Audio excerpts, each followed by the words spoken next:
प्रियंका गांधी वाड्रा, जब से उन्होंने एक संसद में शपथ ली है तब से वो काफी चर्चाओं में बनी है।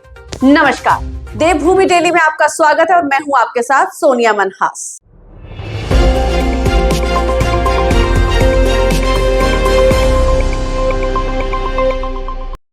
आज हम बात करेंगे प्रियंका गांधी वाड्रा के पहले संसदीय भाषण की, जिसमें राजनीतिक गलियारों में हलचल मचा दी है।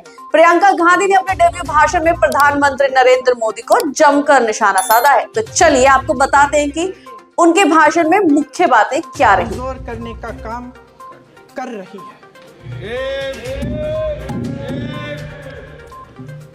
अगर लोकसभा में ये नतीजे नहीं आए होते तो ये संविधान बदलने का काम भी शुरू कर लेते।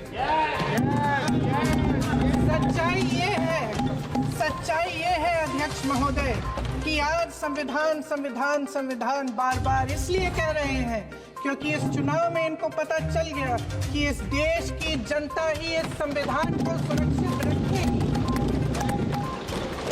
कि इस चुनाव में हारते हारते जीतने से इन्हें एहसास हुआ ये संविधान बदलने की बात इस देश में नहीं चलेगी।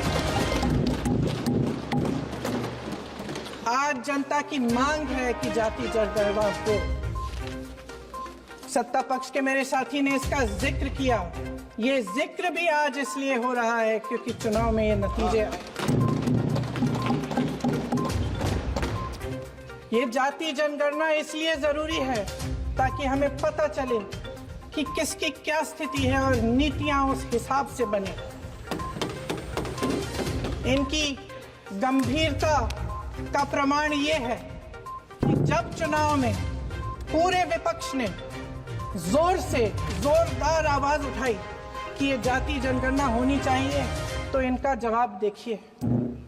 इनका जवाब भैंस भाग भैंस चुरा लेंगे, मंगलसूत्र चुरा लेंगे, इनका ये जवाब था। ये गंभीरता है इनकी जाति जनगणना पर। महोदय, हमारे संविधान ने आर्थिक न्याय की नींव डाली, किसानों, गरीबों और को जमीन बांटी, भूमि सुधार किया, जिसका नाम लेने से कभी कभी आप झिझकते हैं और कभी कभी उनका नाम धड़ाधड़ इस्तेमाल किया जाता है अपने आप को बचाने के लिए।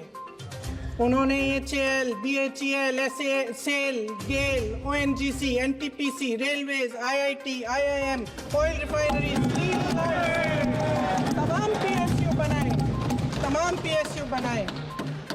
अध्यक्ष महोदय, उनका नाम पुस्तकों से मिटाया जा सकता है, उनका नाम भाषणों से मिटाया जा सकता है, लेकिन जो उनकी भूमिका रही इस देश की आज़ादी के लिए और इस देश के निर्माण के लिए, वो इस देश से कभी मिटाया नहीं जा सकता। आज संसद में बैठे हुए सत्ता पक्ष के मेरे साथी ज़्यादा से ज़्यादा अतीत की बातें करते हैं। 1921 में क्या हुआ, कब हुआ, नेहरू जी ने क्या किया।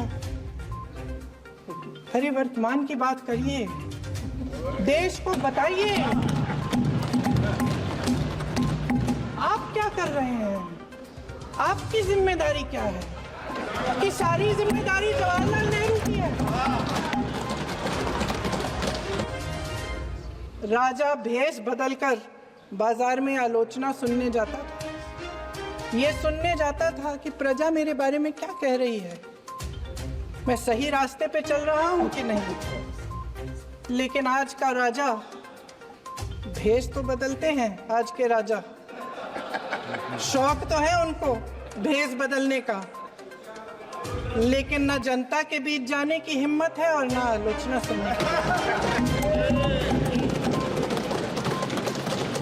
महोदय, मैं तो सदन में नहीं हूँ। महाराष्ट्र की सरकार का मैं भी एक उदाहरण दे देती हूँ। हिमाचल की सरकार को तोड़ने की कोशिश किसने की? पैसों के बल पे की। गोवा की सरकार, तमाम उदाहरण। क्या ये सरकारें जनता ने नहीं चुनी थी? क्या संविधान इन पर लागू नहीं था? पूरी देश की जनता जानती है कि इनका हस्ती है, जानती है कि इनके यहाँ तो वॉशिंग मशीन है।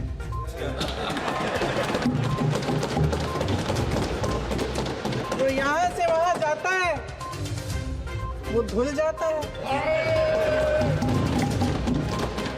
इस तरफ दाग, उस तरफ स्वच्छता। और मेरे कई ऐसे साथी हैं जो इस तरफ होते थे उस तरफ चले गए, मुझे दिख भी रहे हैं, वॉशिंग मशीन में शायद धुल गए हैं।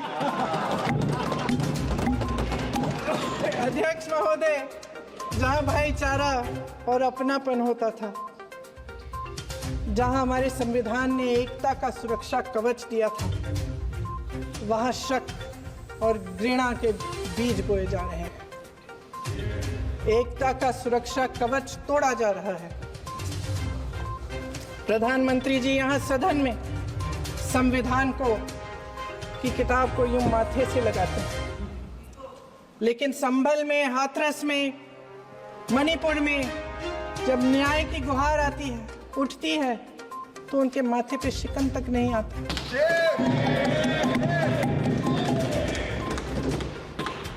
शायद समझ नहीं पाए हैं कि भारत का संविधान संघ का विधान नहीं है।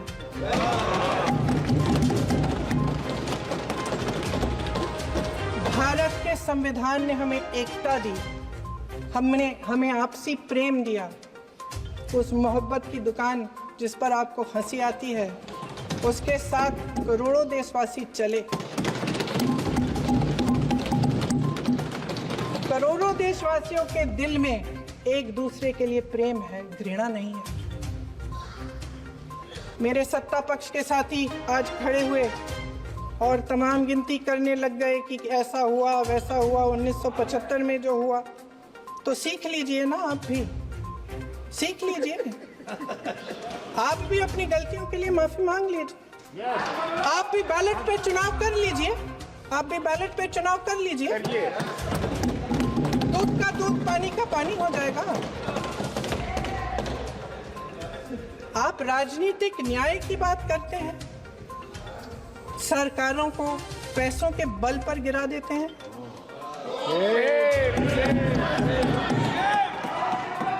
मेरा आग्रह है कि अपन संविधान में सकारात्मक बोले।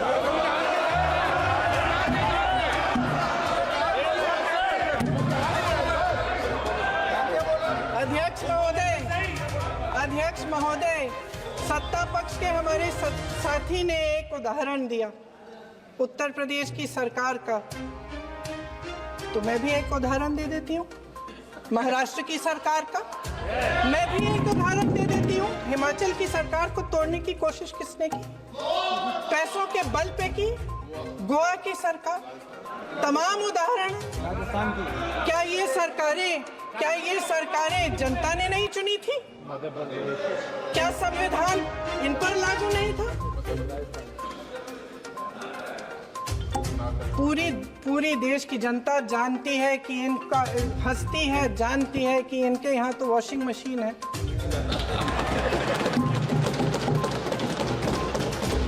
तो यहाँ से वहाँ जाता है, वो धुल जाता है। इस तरफ दाग, उस तरफ स्वच्छता। और मेरे कई ऐसे साथी हैं जो इस तरफ होते थे उस तरफ चले गए, मुझे दिख भी रहे हैं, वॉशिंग मशीन में शायद धुल गए हैं। अध्यक्ष महोदय, जहां भाईचारा और अपनापन होता था, जहां हमारे संविधान ने एकता का सुरक्षा कवच दिया था, वहां शक और घृणा के बीज बोए जा रहे हैं।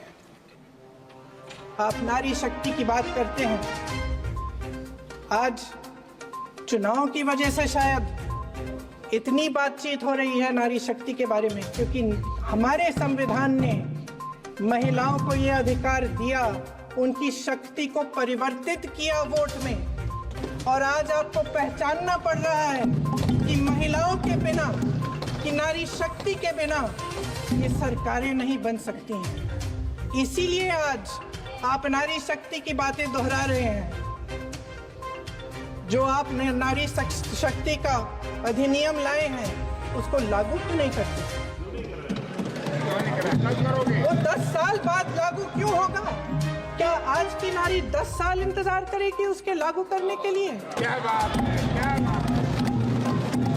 प्रियंका गांधी ने अपने भाषण की शुरुआत करते हुए संसद को धन्यवाद दिया और कहा कि ये देश के नागरिक की आवाज है जो यहाँ गूंजनी चाहिए। मेरा पहला कर्तव्य ये है कि मैं जनता के मुद्दों को यहाँ उठाऊं। उन्होंने ये भी कहा कि लोकतंत्र की असली ताकत सवाल पूछने में है और जब जनता सवाल करती है तो सरकार को जवाब देना चाहिए।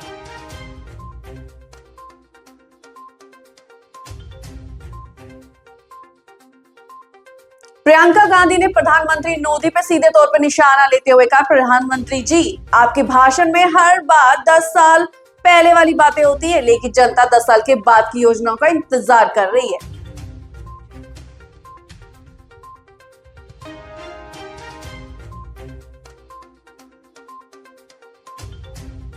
देश की जनता को भाषण नहीं, समाधान चाहिए।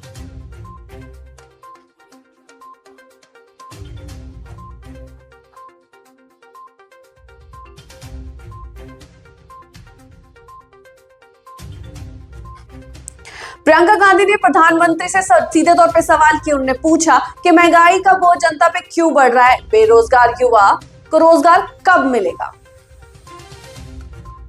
प्रियंका गांधी ने अपने भाषण में महिलाओं और युवाओं की समस्या को भी जोरदार तरीके से उठाया। उन्होंने कहा, महिलाओं के लिए संसद में आरक्षण बिल की बात हो रही है, लेकिन इसके लागू कब किया जाएगा। साथ ही उन्होंने युवाओं से जुड़े रोजगार और शिक्षा के मुद्दों पर भी सरकार की नीतियों पर आलोचना की।